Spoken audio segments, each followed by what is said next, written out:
Hi ಎಲ್ರಿಗೂ ನಮಸ್ಕಾರ. Welcome back to my channel. ನೀವು ದುಬಾರಿ ಸ್ಕಿನ್ ಕೇರ್ ಪ್ರಾಡಕ್ಟ್ಸ್ಗಳನ್ನು ಬಳಸ್ತಿದ್ರೂ ಕೂಡ ನಿಮ್ಮ ಚರ್ಮ ಇನ್ನೂ ಡಲ್ ಆಗಿ, ಡ್ರೈ ಆದಂತೆ, ಸೆನ್ಸಿಟಿವ್ ಆಗಿ ಅಥವಾ ವಯಸ್ಸಾದಂತೆ ಯಾಕೆ ಕಾಣಿಸ್ತಿದೆ ಅಂತ ಯೋಚನೆ ಮಾಡ್ತಿದ್ದೀರಾ?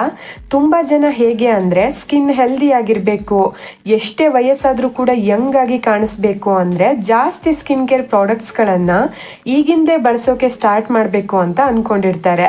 ಹಾಗಾಗಿ ಯಾವುದ್ಯಾವುದೋ ಸಿರಮು, ಕ್ರೀಮ್ಸು, ಎಕ್ಸ್ಫೋಲಿಯೇಟರ್ಸು, ಫೇಸ್ ಮಾಸ್ಕು ಅಥವಾ ಟ್ರೆಂಡಿಂಗಲ್ಲಿರುವಂಥ ಸ್ಕಿನ್ ಕೇರ್ ಪ್ರಾಡಕ್ಟ್ಸು ಒಂದಾದ ಮೇಲೆ ಒಂದು ಬಳಸ್ತಾನೆ ಇರ್ತಾರೆ. ಆದರೆ ನಮ್ಮ ಸ್ಕಿನ್ ಕೇರ್ ಹೇಗಿರಬೇಕು ಅಂದರೆ ಸಿಂಪಲ್ ಆಗಿರಬೇಕು. ಜಾಸ್ತಿ ಪ್ರಾಡಕ್ಟ್ಸನ್ನು ಬಳಸ್ಬಿಟ್ರೆ ನಮ್ಮ ಸ್ಕಿನ್ ತುಂಬ ಚೆನ್ನಾಗಿರುತ್ತೆ ಅಂತ ಹೇಳೋಕ್ಕಾಗಲ್ಲ. ಕೆಲವೊಮ್ಮೆ ನಾವು ನಮ್ಮ ಚರ್ಮಕ್ಕೆ ತುಂಬ ಒಳ್ಳೆಯದು ಅಂತ ಮಾಡ್ತಿರುವಂತಹ ಕೆಲವೊಂದಿಷ್ಟು ಅಭ್ಯಾಸಗಳಿಂದಾನೇ ನಮ್ಮ ಚರ್ಮ ಡ್ರೈ ಆಗತ್ತೆ, ಸೆನ್ಸಿಟಿವ್ ಆಗತ್ತೆ, ಚರ್ಮಕ್ಕೆ ತುಂಬ ಇರಿಟೇಟ್ ಆಗತ್ತೆ, ಪ್ರೀಮೆಚ್ಯೂರ್ ಏಜಿಂಗ್ ಸೈನ್ಸ್ಗಳು ಕಾಣಿಸ್ಕೊಳ್ಳೋಕೆ ಸ್ಟಾರ್ಟ್ ಆಗತ್ತೆ. ಸೊ ಇವತ್ತಿನ ವಿಡಿಯೋದಲ್ಲಿ ನಮ್ಮ ಚರ್ಮ ಬೇಗ ವಯಸ್ಸಾದಂತೆ ಕಾಣಿಸೋಕೆ ಕಾರಣವಾಗಿರುವಂತಹ 5 ಕಾಮನ್ ಮಿಸ್ಟೇಕ್ಗಳ ಬಗ್ಗೆ ತಿಳಿದುಕೊಳ್ಳೋಣ.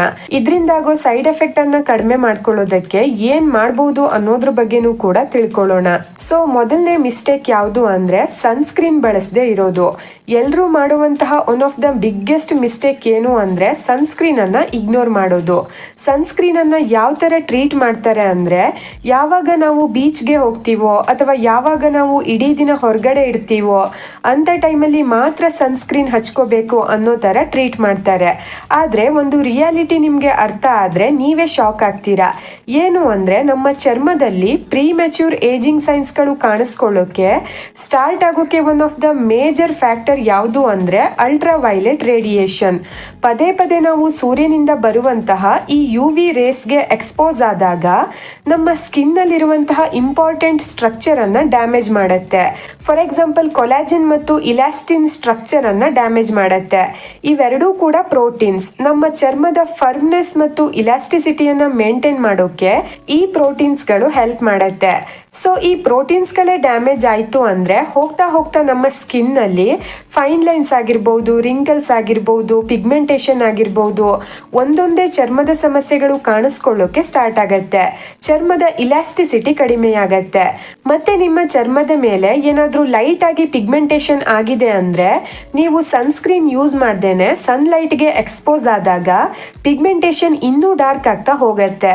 ಕೆಲವೊಬ್ರು ಹೀಗೂ ಅನ್ಕೊಂತಾರೆ, ಇವತ್ತು ಜಾಸ್ತಿ ಬಿಸಿಲೇನಿಲ್ಲ, ಸನ್ಸ್ಕ್ರೀನ್ ಏನು ಅಪ್ಲೈ ಮಾಡ್ಕೊಳ್ಳೋದು ಬೇಡ ಅಂತ ಅನ್ಕೊಂತಾರೆ. ಒಂದು ನೆನ್ಪಿಟ್ಕೊಳ್ಳಿ, UV ರೇಸಿಂದ ನಿಮ್ಮ ಚರ್ಮ ಡ್ಯಾಮೇಜ್ ಆಗೋಕೆ ನೀವು ಸುಡುವಂತಹ ಬಿಸಿಲಿಗೆ ಹೋಗಬೇಕು ಅಂತ ಏನಿಲ್ಲ. ಡೈಲಿ ನೀವು ಸನ್ಸ್ಕ್ರೀನ್ ಅಪ್ಲೈ ಮಾಡ್ಕೊಳ್ದೇನೆ ನಾರ್ಮಲ್ ಸನ್ಲೈಟ್ ಅಲ್ಲಿ ಟೈಮ್ ಸ್ಪೆಂಡ್ ಮಾಡಿದ್ರೂ ಕೂಡ ವರ್ಷಾನುಗಟ್ಲೆ ಇದೇ ಕಂಟಿನ್ಯೂ ಆದಾಗ ಚರ್ಮ ಡ್ಯಾಮೇಜ್ ಆಗೋಕೆ ಸ್ಟಾರ್ಟ್ ಆಗುತ್ತೆ. ಹಾಗಾಗಿ ನಾವು ಸನ್ಸ್ಕ್ರೀನ್ ಅನ್ನ ಬರೀ ಆಂಟಿ ಏಜಿಂಗ್ ಕಾಸ್ಮೆಟಿಕ್ ಪ್ರಾಡಕ್ಟ್ ತರ ನೋಡೋ ಬದಲು UV ಡ್ಯಾಮೇಜ್ ಇಂದ ನಮ್ಮ ಸ್ಕಿನ್ ಅನ್ನ ಪ್ರೊಟೆಕ್ಟ್ ಮಾಡುತ್ತೆ ಅಂತಾನೆ ಹೇಳ್ಬಹುದು. ಸೊ ಬಿಸಿಲಿರ್ಲಿ ಇಲ್ಲದೆ ಇರಲಿ, ಮನೆ ಒಳಗಡೆ ಇರಲಿ ಅಥವಾ ಹೊರಗಡೆ ಇರಲಿ, ಡೈಲಿ ಮಿಸ್ ಮಾಡದೆ ಸನ್ಸ್ಕ್ರೀನ್ ಅನ್ನ ಅಪ್ಲೈ ಮಾಡ್ಕೊಳ್ಳಿ. ಡೈಲಿ ಯೂಸ್ಗೆ ನೀವು SPF 30+ ಇರುವಂತಹ ಅಥವಾ ಅದಕ್ಕಿಂತ ಜಾಸ್ತಿ ಇರುವಂತಹ ಒಂದು ಬ್ರೋಡ್ ಸ್ಪೆಕ್ಟ್ರಮ್ ಸನ್ಸ್ಕ್ರೀನ್ ಅನ್ನ ಸೆಲೆಕ್ಟ್ ಮಾಡ್ಕೊಳ್ಳಿ. ಮಿನಿಮಮ್ ಅಂದ್ರೂ ಕೂಡ SPF 30 ಇರಬೇಕು. ನಿಮ್ಮ ಸ್ಕಿನ್ಗೆ ಸೂಟ್ ಆಗುವಂತಹ ಮತ್ತು ನೀವು ಕಂಫರ್ಟೇಬಲ್ ಆಗಿ ಕನ್ಸಿಸ್ಟೆಂಟ್ ಆಗಿ ಯೂಸ್ ಮಾಡಬಹುದಾದಂತಹ ಪ್ರಾಡಕ್ಟ್ ಅನ್ನ ಚೂಸ್ ಮಾಡ್ಕೊಳ್ಳಿ. ನೀವೇನಾದ್ರೂ ಜಾಸ್ತಿ ಹೊತ್ತು ಹೊರಗಡೆನೆ ಇದ್ರೆ ಅಥವಾ ನೀವು ಜಾಸ್ತಿ ಬೆವರ್ತಾ ಇದ್ರೆ, ಸ್ವಿಮ್ಮಿಂಗ್ ಮಾಡೋವಾಗ ಅಥವಾ ಜಾಸ್ತಿ ಹೊತ್ತು ಸ್ಟ್ರಾಂಗ್ ಸನ್ಲೈಟ್ ಅಲ್ಲಿ ಎಕ್ಸ್ಪೋಸ್ ಆಗಿದ್ದಾಗ ಸನ್ಸ್ಕ್ರೀನ್ ಅನ್ನ ನೀವು 2 ಗಂಟೆಗೆ ಒಂದ್ಸಲ ಅಪ್ಲೈ ಮಾಡ್ಕೋಬೇಕಾಗತ್ತೆ. ಮತ್ತೆ ಬರೀ ಮುಖಕ್ಕಷ್ಟೇ ಅಲ್ಲ, ನಿಮ್ಮ ಕಿವಿಗೆ, ಕುತ್ತಿಗೆಗೆ, ಕೈಗಳಿಗೆ ಅಥವಾ ಯಾವ್ಯಾವ ಪಾರ್ಟ್ಸ್ ಸನ್ಲೈಟ್ಗೆ ಎಕ್ಸ್ಪೋಸ್ ಆಗತ್ತೆ ನೋಡಿ, ಅವುಗಳಿಗೆಲ್ಲ ಸನ್ಸ್ಕ್ರೀನ್ ಅನ್ನ ಕರೆಕ್ಟ್ ಆಗಿ ಹಚ್ಕೊಳ್ಳಿ. ಸನ್ಸ್ಕ್ರೀನ್ ಹಚ್ಕೊಂಡ್ಮೇಲೆ ಇಮಿಡಿಯೇಟ್ ಆಗಿ ಸನ್ಲೈಟ್ಗೆ ಎಕ್ಸ್ಪೋಸ್ ಆಗಬೇಡಿ. ಅಟ್ಲೀಸ್ಟ್ ನೀವು ಸನ್ಲೈಟ್ಗೆ ಎಕ್ಸ್ಪೋಸ್ ಆಗೋಕ್ಕಿಂತ ಅರ್ಧ ಗಂಟೆ ಮೊದಲು ಸನ್ಸ್ಕ್ರೀನ್ ಅನ್ನ ಹಚ್ಕೊಳ್ಳಿ. ನೆಕ್ಸ್ಟ್ ಎರಡನೇ ಮಿಸ್ಟೇಕ್ ಏನು ಅಂದ್ರೆ ಜಾಸ್ತಿ ಆಕ್ಟಿವ್ ಇಂಗ್ರೀಡಿಯೆಂಟ್ಸ್ ಗಳನ್ನ ಬಳಸೋದು. ಎಲ್ಲರ ತಲೆಲೂ ಒಂದು ತಪ್ಪು ಕಲ್ಪನೆ ಇದೆ. ಏನು ಅಂದ್ರೆ ಒಂದು ಆಕ್ಟಿವ್ ಇಂಗ್ರೀಡಿಯೆಂಟ್ ಬಳಸೋದ್ರಿಂದಾನೆ ಎಷ್ಟೊಂದು ಒಳ್ಳೆ ರಿಸಲ್ಟ್ ಸಿಗತ್ತೆ ಅಂದ್ಮೇಲೆ ನಾವು ಜಾಸ್ತಿ ಆಕ್ಟಿವ್ ಇಂಗ್ರೀಡಿಯೆಂಟ್ಸ್ ಗಳನ್ನ ಬಳಸಿದ್ರೆ ಇನ್ನೂ ಫಾಸ್ಟ್ ಆಗಿ ಇನ್ನೂ ಒಳ್ಳೆ ರಿಸಲ್ಟ್ ಸಿಗತ್ತೆ ಅಂತ ಅನ್ಕೊಂಡಿರ್ತಾರೆ. ಇದು ತಪ್ಪು.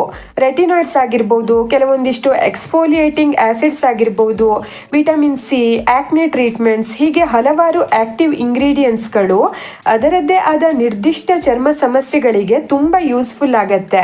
ಹಾಗಂತ ಎಲ್ಲ ಆಕ್ಟಿವ್ ಇಂಗ್ರೀಡಿಯೆಂಟ್ಸ್ಗಳನ್ನು ಅಥವಾ ಒಂದಕ್ಕಿಂತ ಹೆಚ್ಚು ಆಕ್ಟಿವ್ ಇಂಗ್ರೀಡಿಯೆಂಟ್ಸ್ಗಳನ್ನು ಒಂದೇ ಟೈಮಲ್ಲಿ ಯೂಸ್ ಮಾಡೋದ್ರಿಂದ ಸ್ಕಿನ್ ಪ್ರಾಬ್ಲಮ್ ಸ್ಟಾರ್ಟ್ ಆಗತ್ತೆ. ಅದರಲ್ಲೂ ನಿಮ್ಮ ಸ್ಕಿನ್ ತುಂಬ ಸೆನ್ಸಿಟಿವ್ ಆಗಿದ್ರೆ ಅಥವಾ ನೀವು ಬಿಗಿನರ್ ಆಗಿದ್ರೆ ಸೈಡ್ ಎಫೆಕ್ಟ್ ಆಗೋದು ಜಾಸ್ತಿ.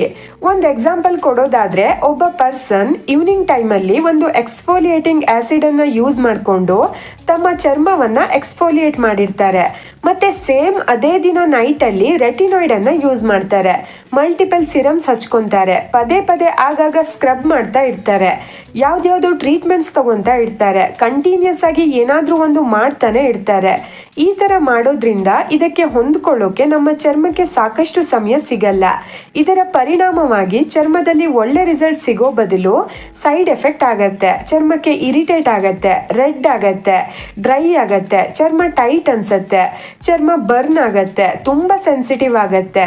ಸ್ಕಿನ್ ಬ್ಯಾರಿಯರ್ ಡಿಸ್ಟರ್ಬ್ ಆಗೋದ್ರಿಂದ ತುಂಬಾ ಅನ್ಕಂಫರ್ಟೇಬಲ್ ಫೀಲ್ ಆಗತ್ತೆ. ಮಾಯಿಶ್ಚರ್ ಅನ್ನ ಹಿಡಿದಿಟ್ಕೊಳ್ಳುವಂತ ಎಬಿಲಿಟಿ ಕಡಿಮೆ ಆಗತ್ತೆ. ಹಾಗಾಗಿ ಜಾಸ್ತಿ ಆಕ್ಟಿವ್ ಇಂಗ್ರೀಡಿಯೆಂಟ್ಸ್ಗಳನ್ನು ಯೂಸ್ ಮಾಡಬಾರ್ದು. ಆ್ಯಕ್ಚುಯಲ್ ಆಗಿ ನಮ್ಮ ಚರ್ಮಕ್ಕೆ ಏನು ಬೇಕು ಅಂತ ಐಡೆಂಟಿಫೈ ಮಾಡಿಕೊಂಡು ಅದನ್ನು ಯೂಸ್ ಮಾಡಬೇಕು. ಫಾರ್ ಎಕ್ಸಾಂಪಲ್, ನಿಮ್ಮ ಸ್ಕಿನ್ ಪ್ರಾಬ್ಲಮ್ಸ್ ಆ್ಯಕ್ನೆ ಆಗಿದ್ರೆ ನಿಮ್ಮ ಸ್ಕಿನ್ ಕೇರ್ ರುಟೀನ್ ಆ್ಯಕ್ನೆಗೆ ಸಂಬಂಧಪಟ್ಟಂತೆ ಡಿಸೈನ್ ಮಾಡ್ಕೋಬೇಕು. ಅಥವಾ ನಿಮ್ಮ ಸ್ಕಿನ್ ಪ್ರಾಬ್ಲಮ್ಸ್ ಪಿಗ್ಮೆಂಟೇಷನ್ ಆಗಿದ್ರೆ ನಿಮ್ಮ ಸ್ಕಿನ್ ಕೇರ್ ರುಟೀನ್ ಸ್ಕಿನ್ ಬ್ಯಾರಿಯರನ್ನು ರಿಪೇರಿ ಮಾಡಿಕೊಂಡು ಪಿಗ್ಮೆಂಟೇಷನ್ ಕಡಿಮೆ ಮಾಡ್ಕೊಳ್ಳೋದ್ರ ಬಗ್ಗೆ ಫೋಕಸ್ ಮಾಡಬೇಕು. ಅಥವಾ ನಿಮ್ಮ ಪ್ರಾಬ್ಲಮ್ ಏನಾದರೂ ಸ್ಕಿನ್ ಡ್ರೈನೆಸ್ ಆಗಿದ್ರೆ ಪದೇ ಪದೇ ಸ್ಟ್ರಾಂಗ್ ಎಕ್ಸ್ಫೋಲಿಯೆಂಟ್ಸ್ ಯೂಸ್ ಮಾಡೋದ್ರಿಂದ ಸ್ಕಿನ್ ಇನ್ನೂ ವರ್ಸ್ಟ್ ಆಗತ್ತೆ ಅಂತಾನೆ ಹೇಳ್ಬೋದು. ಸೊ ಅದಕ್ಕಾಗಿನೇ ಫಸ್ಟ್ ನಿಮ್ಮ ಸ್ಕಿನ್ ಪ್ರಾಬ್ಲಮ್ ಅನ್ನ ಐಡೆಂಟಿಫೈ ಮಾಡಿಕೊಂಡು ನಂತರ ಇಂಗ್ರೀಡಿಯೆಂಟ್ಸ್ಗಳನ್ನು ಬಳಸಬೇಕು. ಮತ್ತೆ ನೀವೇನಾದರೂ ಹೊಸ ಆಕ್ಟಿವ್ ಇಂಗ್ರೀಡಿಯೆಂಟ್ಸ್ಗಳನ್ನು ಯೂಸ್ ಮಾಡೋಕೆ ಸ್ಟಾರ್ಟ್ ಮಾಡ್ತಿದ್ದೀರಿ ಅಂದರೆ ಡೇ 1ನಿಂದಾನೇ ಅಗ್ರೆಸಿವ್ ಆಗಿ ಯೂಸ್ ಮಾಡಬೇಕು ಅಂತ ಏನಿಲ್ಲ. ಗ್ರ್ಯಾಜುವಲ್ ಆಗಿ ಸ್ಟಾರ್ಟ್ ಮಾಡಿ. ಪ್ರಾಡಕ್ಟ್ ಮೇಲಿರುವಂತಹ ಇನ್ಸ್ಟ್ರಕ್ಷನ್ ಅನ್ನ ಫಾಲೋ ಮಾಡಿ. ನಿಮ್ಮ ಚರ್ಮ ಇದಕ್ಕೆ ಅಡ್ಜಸ್ಟ್ ಆಗೋಕೆ ಟೈಮ್ ಕೊಡಿ. ಯೂಸ್ ಮಾಡಿದಾಗ ನಿಮ್ಗೇನಾದ್ರೂ ಇರಿಟೇಷನ್ ಆದ್ರೆ ಇದನ್ನ ಫಿಕ್ಸ್ ಮಾಡೋಕೆ ಡೈರೆಕ್ಟ್ ಆಗಿ ಬೇರೆ ಪ್ರಾಡಕ್ಟ್ಸ್ಗೆ ಜಂಪ್ ಮಾಡಬೇಡಿ. ನಿಮ್ಮ ಸ್ಕಿನ್ ಕೇರ್ ರುಟೀನ್ ಅನ್ನ ಆದಷ್ಟು ಸಿಂಪಲ್ ಆಗಿ ಇಟ್ಕೊಳ್ಳಿ. ಒಂದು ಬೇಸಿಕ್ ರುಟೀನ್ ಫಾಲೋ ಮಾಡಿದ್ರೂ ಕೂಡ ಸಾಕಾಗತ್ತೆ. ಜೆಂಟಲ್ ಕ್ಲೆನ್ಸರ್ ಯೂಸ್ ಮಾಡಿಕೊಂಡು ಕ್ಲೆನ್ಸ್ ಮಾಡ್ಕೊಳ್ಳಿ. ಚರ್ಮಕ್ಕೆ ಸೂಟ್ ಆಗುವಂತ ಮಾಯಿಶ್ಚರೈಸರ್ ಅನ್ನ ಯೂಸ್ ಮಾಡಿ ಮತ್ತು ಸನ್ಸ್ಕ್ರೀನ್ ಅನ್ನ ಹಚ್ಕೊಳ್ಳಿ. ಆಮೇಲೆ ನಿಮ್ಮ ಸಮಸ್ಯೆಗೆ ತಕ್ಕ ಹಾಗೆ ಆಕ್ಟಿವ್ ಇಂಗ್ರೀಡಿಯೆಂಟ್ಸ್ ಗಳನ್ನ ಯೂಸ್ ಮಾಡಬಹುದು. ನೆಕ್ಸ್ಟ್ 3ನೇ ಮಿಸ್ಟೇಕ್ ಏನು ಅಂದ್ರೆ ಪದೇ ಪದೇ ಬಹಳ ಬೇಗ ಸ್ಕಿನ್ ಕೇರ್ ಪ್ರಾಡಕ್ಟ್ಸ್ ಗಳನ್ನ ಚೇಂಜ್ ಮಾಡ್ತಾ ಇರೋದು. ಇಮ್ಯಾಜಿನ್ ಮಾಡ್ಕೊಳ್ಳಿ, ಇವತ್ತು ಒಂದು ಸಿರಮ್ ಅನ್ನ ಹಚ್ಕೊಳ್ಳೋಕೆ ಸ್ಟಾರ್ಟ್ ಮಾಡ್ತೀರಾ. ಒಂದ್ ಸ್ವಲ್ಪ ದಿನ ಆದ್ಮೇಲೆ ನಿಮ್ಗೆ ಸ್ಕಿನ್ ಅಲ್ಲಿ ಯಾವುದೇ ಡ್ರಾಮ್ಯಾಟಿಕ್ ಚೇಂಜಸ್ ಕಾಣಿಸ್ಲಿಲ್ಲ ಅಂದ್ರೆ ಈ ಸಿರಮ್ ವರ್ಕ್ ಆಗ್ತಿಲ್ಲ, ಸುಮ್ನೆ ವೇಸ್ಟ್ ಇದು ಅಂತ ಅನ್ಕೊಂತೀರಾ. ಆಗ ಆ ಸಿರಮ್ ಅನ್ನ ಸ್ಟಾಪ್ ಮಾಡಿ ಇನ್ನೊಂದು ಹೊಸ ಸಿರಮ್ ಅನ್ನ ಹಚ್ಕೊಳ್ಳೋಕೆ ಸ್ಟಾರ್ಟ್ ಮಾಡ್ತೀರಾ. ಹೀಗೆ 1 ವಾರ ಆದ್ಮೇಲೆ ಇನ್ನೊಂದು ಯಾವ್ದೋ ಪ್ರಾಡಕ್ಟ್ ಟ್ರೆಂಡಿಂಗ್ ಅಲ್ಲಿ ಗೊತ್ತಾಗತ್ತೆ, ಅದನ್ನ ಹಚ್ಕೊಳ್ಳೋಕೆ ಸ್ಟಾರ್ಟ್ ಮಾಡ್ತೀರಾ. ಹೀಗೆ ಒಂದಾದ್ಮೇಲೆ ಒಂದು ಪ್ರಾಡಕ್ಟ್ ಚೇಂಜ್ ಮಾಡ್ತಾನೆ ಇರ್ತೀರಾ. ಯಾವ ಪ್ರಾಡಕ್ಟ್ಗೂ ಕೂಡ ಕರೆಕ್ಟ್ ಆಗಿ ಟೈಮ್ ಕೊಟ್ಟು ಯೂಸ್ ಮಾಡಲ್ಲ. ನೋಡೋಕೆ ಇದು ನಿಮ್ಗೆ ಹಾರ್ಮ್ಲೆಸ್ ಅನ್ನಿಸ್ಬೋದು, ಆದ್ರೆ ಪದೇ ಪದೇ ಕಾನ್ಸ್ಟೆಂಟ್ ಆಗಿ ಪ್ರಾಡಕ್ಟ್ಸ್ ಅನ್ನ ಚೇಂಜ್ ಮಾಡ್ತಿರೋದ್ರಿಂದ ನಮ್ಮ ಚರ್ಮಕ್ಕೆ ತುಂಬಾ ಕಷ್ಟ ಆಗತ್ತೆ. ಯಾವ ಪ್ರಾಡಕ್ಟ್ಸ್ಗೆ ಯಾವ ತರ ರೆಸ್ಪಾಂಡ್ ಮಾಡಬೇಕು ಅನ್ನೋದೇ ನಮ್ಮ ಚರ್ಮಕ್ಕೆ ಗೊತ್ತಾಗಲ್ಲ. ಸೊ ನಾವು ಯಾವುದೇ ಪ್ರಾಡಕ್ಟ್ಸ್ ಯೂಸ್ ಮಾಡಿದ್ರೂ ಕೂಡ ನಮ್ಮ ಚರ್ಮಕ್ಕೆ ಸಾಕಷ್ಟು ಟೈಮ್ ಕೊಡಬೇಕು. ಕೆಲವೊಂದಿಷ್ಟು ಪ್ರಾಡಕ್ಟ್ಸ್ ಯೂಸ್ ಮಾಡಿದಾಗ ಚರ್ಮದಲ್ಲಿ ಹೈಡ್ರೇಷನ್ ಇಂಪ್ರೂವ್ ಆಗಿ ಬಹಳ ಬೇಗ ರಿಸಲ್ಟ್ ನೋಡೋಕೆ ಸಿಗ್ಬೋದು. ಆದರೆ ಬೇರೆ ಬೇರೆ ಸ್ಕಿನ್ ಪ್ರಾಬ್ಲಮ್ಸ್ ಇದ್ದಾಗ ಲೈಕ್ ಆಕ್ನೆ ಆಗಿರ್ಬೋದು, ಪಿಗ್ಮೆಂಟೇಷನ್ ಆಗಿರ್ಬೋದು, ಫೈನ್ ಲೈನ್ಸ್ ಆಗಿರ್ಬೋದು, ಅನ್ಈವನ್ ಸ್ಕಿನ್ ಟೆಕ್ಸ್ಚರ್ ಆಗಿರ್ಬೋದು, ಇಂತಹ ಸಮಸ್ಯೆಗಳಿದ್ದಾಗ ರಿಸಲ್ಟ್ ಸಿಗಬೇಕು ಅಂದರೆ ನಾವು ಲಾಂಗ್ ಟೈಮ್ ಕನ್ಸಿಸ್ಟೆಂಟ್ ಆಗಿ ಯೂಸ್ ಮಾಡಬೇಕಾಗತ್ತೆ. ಮತ್ತೆ ರಿಸಲ್ಟ್ ಟೈಮ್ ಕೂಡ ನಮಗೆ ಯಾವ ಸ್ಕಿನ್ ಪ್ರಾಬ್ಲಮ್ಸ್ ಇದೆ, ನಾವು ಯಾವ ಪ್ರಾಡಕ್ಟ್ಸ್ ಯೂಸ್ ಮಾಡ್ತಿದ್ದೀವಿ, ನಾವು ಯೂಸ್ ಮಾಡ್ತಿರುವಂತ ಪ್ರಾಡಕ್ಟ್ಸ್ ಅಲ್ಲಿ ಯಾವ್ಯಾವ ಇಂಗ್ರೀಡಿಯೆಂಟ್ಸ್ ಇದೆ, ಹೀಗೆ ಹಲವಾರು ಅಂಶಗಳ ಮೇಲೆ ಡಿಪೆಂಡ್ ಆಗತ್ತೆ. ಇನ್ನೊಂದೇನಂದ್ರೆ, ಈಗ ನಿಮ್ಮ ಸ್ಕಿನ್ ಸಡನ್ ಆಗಿ ತುಂಬಾ ಡ್ರೈ ಆಗ್ತಿದೆ, ಡಲ್ ಆಗಿದೆ, ಇರಿಟೇಟ್ ಆಗ್ತಿದೆ ಅಂತ ಅನ್ಕೊಳ್ಳಿ. ನೀವು ಪದೇ ಪದೇ ಪ್ರಾಡಕ್ಟ್ಸ್ ಗಳನ್ನ ಚೇಂಜ್ ಮಾಡ್ತಿದ್ರೆ ಯಾವ ಪ್ರಾಡಕ್ಟ್ ಇಂದ ಈ ತರದ ಸೈಡ್ ಎಫೆಕ್ಟ್ ಆಗ್ತಿದೆ ಅಂತ ತಿಳ್ಕೊಳ್ಳೋದು ನಿಮ್ಗೆ ಕಷ್ಟ ಆಗತ್ತೆ.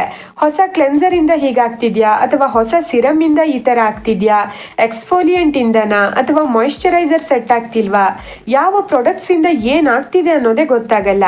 ಹಾಗಾಗಿ ಪದೇ ಪದೇ ಪ್ರಾಡಕ್ಟ್ಸ್ ಚೇಂಜ್ ಮಾಡೋಕ್ಕಿಂತ ಬಹಳ ಯೋಚನೆ ಮಾಡಿ ಒಂದು ಪ್ರಾಡಕ್ಟನ್ನು ಯೂಸ್ ಮಾಡೋದು ಒಳ್ಳೆಯದು. ಹೊಸದಾಗಿ ಯಾವುದಾದ್ರೂ ಪ್ರಾಡಕ್ಟ್ಸ್ ಯೂಸ್ ಮಾಡ್ತಿದ್ದೀರಿ ಅಂದರೆ ಅದನ್ನು ಕೇರ್ಫುಲ್ ಆಗಿ ಯೂಸ್ ಮಾಡಿ. ಯೂಸ್ ಮಾಡೋಕ್ಕಿಂತ ಮೊದಲು ಪ್ಯಾಚ್ ಟೆಸ್ಟ್ ಮಾಡಿ ನೋಡಿಕೊಂಡು ಯೂಸ್ ಮಾಡಿ. ಅದರಲ್ಲೂ ನಿಮ್ಮ ಸ್ಕಿನ್ ಸೆನ್ಸಿಟಿವ್ ಆಗಿದ್ರೆ ನೀವು ರಿಸ್ಕ್ ತಗೊಳ್ಳೋ ಹಾಗೆ ಇಲ್ಲ. ನೀವು ಹೊಸ ಪ್ರಾಡಕ್ಟನ್ನು ಯೂಸ್ ಮಾಡುವಾಗ ಒಂದೊಂದೇ ಪ್ರಾಡಕ್ಟನ್ನು ಆ್ಯಡ್ ಮಾಡ್ಕೊಳ್ಳಿ. ಒಂದಕ್ಕಿಂತ ಹೆಚ್ಚು ಪ್ರಾಡಕ್ಟನ್ನು ಆ್ಯಡ್ ಮಾಡಬೇಡಿ. ಆಗ ನಿಮಗೆ ಯಾವುದರಿಂದ ನಿಮ್ಮ ಸ್ಕಿನ್ಗೆ ಹೆಲ್ಪ್ ಆಗ್ತಿದೆ, ಯಾವುದರಿಂದ ಪ್ರಾಬ್ಲಮ್ ಆಗ್ತಿದೆ ಅನ್ನೋದನ್ನು ತಿಳ್ಕೊಳ್ಳೋಕೆ ಈಸಿ ಆಗತ್ತೆ. ಆನ್ಲೈನಲ್ಲಿ ಯಾರೋ ಹೇಳಿದ್ರು ಅಂತ ಅವರನ್ನು ನಂಬಿ ನಿಮ್ಮ ಸ್ಕಿನ್ ಮೇಲೆ ಎಕ್ಸ್ಪೆರಿಮೆಂಟ್ ಮಾಡೋಕ್ಕೆ ಹೋಗಬೇಡಿ. ಕೆಲವೇ ದಿನಗಳಲ್ಲಿ ಡ್ರಾಮ್ಯಾಟಿಕ್ ಚೇಂಜಸ್ ಆಗತ್ತೆ ಅಂತ ಹೇಳಿದ್ರೆ ನಂಬೋಕೆ ಹೋಗಬೇಡಿ. ಮತ್ತೆ ಯಾವುದೇ ಪ್ರಾಡಕ್ಟ್ಸ್ ಅನ್ನ ಯೂಸ್ ಮಾಡಿದ್ರು ಕೂಡ ನಿಮ್ಮ ಸ್ಕಿನ್ಗೆ ಮ್ಯಾಚ್ ಆಗುವಂತ ಪ್ರಾಡಕ್ಟ್ಸ್ ಅನ್ನ ಯೂಸ್ ಮಾಡಿ ಮತ್ತು ಕನ್ಸಿಸ್ಟೆಂಟ್ ಆಗಿ ಯೂಸ್ ಮಾಡಿ. ನಾಲ್ಕನೇ ಮಿಸ್ಟೇಕ್ ಏನು ಅಂದ್ರೆ ಮಾಯಿಶ್ಚರೈಸರ್ ಅನ್ನ ಇಗ್ನೋರ್ ಮಾಡೋದು. ಕೆಲವೊಬ್ಬರಿಗೆ ತುಂಬಾ ಆಯಿಲಿ ಸ್ಕಿನ್ ಇರುತ್ತೆ, ಮುಖದ ಮೇಲೆ ಪದೇ ಪದೇ ಪಿಂಪಲ್ಸ್ ಆಗ್ತಾ ಇರುತ್ತೆ. ಅಂತವ್ರು ಏನ್ ಮಾಡ್ತಾರೆ ಅಂದ್ರೆ ಮಾಯಿಶ್ಚರೈಸರ್ ಇಂದ ಸ್ಕಿನ್ ಇನ್ನೂ ಆಯಿಲಿ ಆಗತ್ತೆ ಅಂತ ಕಂಪ್ಲೀಟ್ ಆಗಿ ಸ್ಕಿಪ್ ಮಾಡ್ತಾರೆ. ಇದು ತಪ್ಪು. ಆಯಿಲಿ ಸ್ಕಿನ್ ಕೂಡ ಡಿಹೈಡ್ರೇಟ್ ಆಗ್ಬಹುದು ಅಥವಾ ಇರಿಟೇಟ್ ಆಗ್ಬಹುದು. ಸ್ಕಿನ್ ಬ್ಯಾರಿಯರ್ ಡ್ಯಾಮೇಜ್ ಆಗ್ಬಹುದು. ಯಾವಾಗ ನಮ್ಮ ಸ್ಕಿನ್ ಬ್ಯಾರಿಯರ್ ಪ್ರಾಪರ್ ಆಗಿ ಫಂಕ್ಷನ್ ಮಾಡ್ತಾ ಇರತ್ತೋ ಆಗ ಎನ್ವಿರಾನ್ಮೆಂಟಲ್ ಸ್ಟ್ರೆಸ್ ಆಗಿರ್ಬೋದು ಅಥವಾ ಸ್ಕಿನ್ ಕೇರ್ ಟ್ರೀಟ್ಮೆಂಟ್ ಆಗಿರ್ಬೋದು, ಇವುಗಳನ್ನ ಟಾಲರೇಟ್ ಮಾಡೋ ಎಬಿಲಿಟಿ ತುಂಬಾ ಚೆನ್ನಾಗಿರುತ್ತೆ. ಯಾವಾಗ ಚರ್ಮವನ್ನ ಕರೆಕ್ಟ್ ಆಗಿ ಮಾಯಿಶ್ಚರೈಸ್ ಮಾಡೋದಿಲ್ವೋ ಆಗ ಚರ್ಮ ಡ್ರೈ ಆಗತ್ತೆ, ಟೈಟ್ ಅನ್ಸತ್ತೆ, ಜಾಸ್ತಿ ಇರಿಟೇಟ್ ಆಗೋಕೆ ಸ್ಟಾರ್ಟ್ ಆಗತ್ತೆ. ಅದರಲ್ಲೂ ವಿಶೇಷವಾಗಿ ನಾವು ಆಕ್ನೆ ಟ್ರೀಟ್ಮೆಂಟ್ ತಗೊಂತಿರುವಾಗ ಅಥವಾ ರೆಟಿನಾಯ್ಡ್ಸ್ ಯೂಸ್ ಮಾಡ್ತಿರುವಾಗ ಅಥವಾ ಎಕ್ಸ್ಫೋಲಿಯೇಟ್ ಇಂಗ್ರೀಡಿಯೆಂಟ್ಸ್ ಗಳನ್ನ ಯೂಸ್ ಮಾಡ್ತಿರುವಾಗ ಕರೆಕ್ಟ್ ಆಗಿ ಚರ್ಮವನ್ನ ಮಾಯಿಶ್ಚರೈಸ್ ಮಾಡದೇ ಇದ್ರೆ ಸೈಡ್ ಎಫೆಕ್ಟ್ ಆಗ್ತಾ ಹೋಗತ್ತೆ. ಹಾಗಂತ ಎಲ್ಲರೂ ಕೂಡ ಹೆವಿ ಕ್ರೀಮ್ ಬೇಸ್ಡ್ ಮಾಯಿಶ್ಚರೈಸರ್ ಅನ್ನೇ ಯೂಸ್ ಮಾಡಬೇಕು ಅಂತ ಏನಿಲ್ಲ. ನಿಮ್ಮ ಸ್ಕಿನ್ ಟೈಪ್ಗೆ ಸರಿಯಾದ ಮಾಯಿಶ್ಚರೈಸರ್ ಅನ್ನ ಸೆಲೆಕ್ಟ್ ಮಾಡ್ಕೊಳ್ಳಿ ಮತ್ತು ಕ್ಲೈಮೇಟ್ಗೆ ಸರಿಯಾಗಿ ಹೊಂದ್ಕೊಳ್ಳುವಂತ ಮಾಯಿಶ್ಚರೈಸರ್ ಅನ್ನ ಚೂಸ್ ಮಾಡ್ಕೊಳ್ಳಿ. ನಿಮ್ಮ ಸ್ಕಿನ್ ತುಂಬಾ ಆಯಿಲಿ ಆಗಿದ್ರೆ ಲೈಟ್ ವೇಟ್ ಜೆಲ್ ಮಾಯಿಶ್ಚರೈಸರ್ ಅನ್ನ ಯೂಸ್ ಮಾಡಬಹುದು ಅಥವಾ ಮಾಯಿಶ್ಚರೈಸಿಂಗ್ ಲೋಷನ್ ಅನ್ನು ಕೂಡ ಬಳಸಬಹುದು. ಡ್ರೈ ಸ್ಕಿನ್ ಇರೋರು ಕ್ರೀಮ್ ಮಾಯಿಶ್ಚರೈಸರ್ ಅನ್ನ ಯೂಸ್ ಮಾಡಿದ್ರೆ ತುಂಬಾ ಒಳ್ಳೇದು.